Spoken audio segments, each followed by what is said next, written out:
So welcome to Simpsons. I'm joined by Jamie and we're going to chat through some of the products that are totally unique to Simpsons. So we've some of them here. So Red Rye Crystal, what's the... So it's a rye, it's brought in direct to us. We steep it, we germinate it and we put it through the roasters. So it's actually a crystal.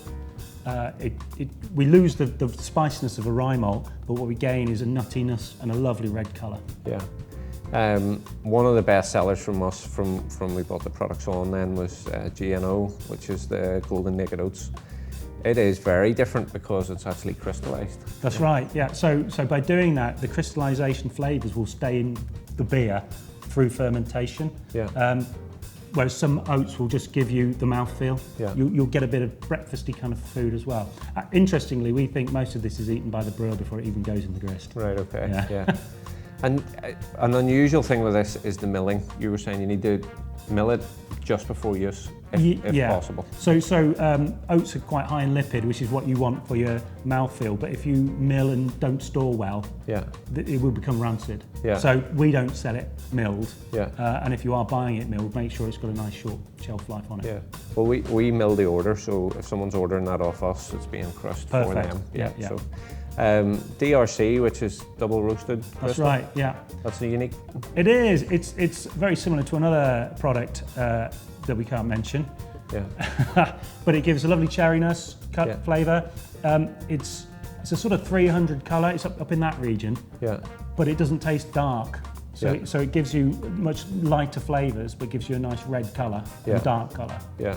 And again, I can't tell you how we make that. Yeah. People keep asking. We can't. You're not telling them. Yeah. What I find interesting as you give us a tour of the plant here today was during the roasting you mentioned that the centre of the grain goes liquid. Yes. And that's the key to making really high quality. That's in the crystal malt. So crystal malt is basically we've taken the endosperm, we've put it into the roasting drum, we've sealed the ends, and we've kept the moisture in. Yeah. And we've given it what we call a stew. Yeah. And all the enzymes will actually break down all the starch inside. It'll liquidize. Yeah. And when it liquidizes, you can pop them, and all the sweet juice comes out. Fantastic. Yeah. And at that point, we put direct heat in. Yeah. That dries the grain out, and over time and different temperature, you'll get the different types of Cara and Crystal. Yeah. So the lighter the colour, the more chewy it is, because we haven't put as much heat into it. Whereas the Crystal Extra Dark here is very crisp, but very toasty and dark, and you've lost a lot of the sweetness. Yeah.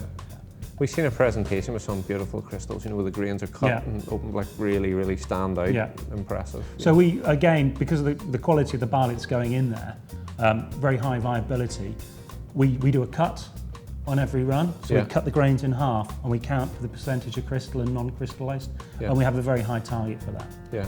And when you're making crystal, you're making it to that spec, you're not blending two different... No, we're making to a certain colour. Yeah. Yeah. And that's a big difference in terms of quality. Yeah. You can't mix a low colour and a dark and say it's the same malt in the middle. Yeah. It won't taste. It just doesn't taste it. Yeah, the flavours don't carry through.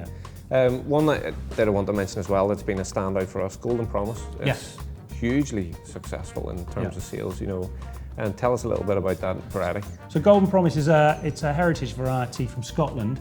It was a distilling variety originally, and the distillers have moved away from it because they're after spirit yield more than anything, and the GN for the distillers. So we bought the variety, found growers to keep Timothy Taylor's going with that particular malt variety because they feel it influences the flavours of their beers. Yeah.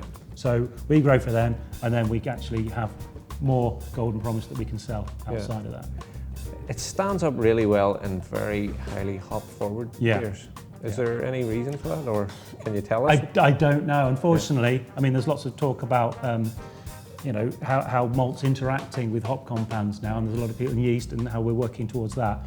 We've not done anything about that. Yeah. We just know that it gives good mouthfeel, which is a good base for putting the hops on. To build the hops on. And then I suppose one other one that is, just available from yourselves, T50. So T50, 50 Lover Bond. We made that for a very cool craft brewery in America. Yeah.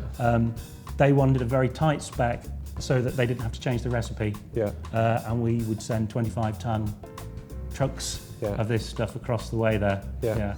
Really tight spec. It's about 100. It's in the 100 mark. Yeah. Cool. And what's out of the whole portfolio? What's your favourite malt? I really like Crystal Extra Dark. Really. Yeah.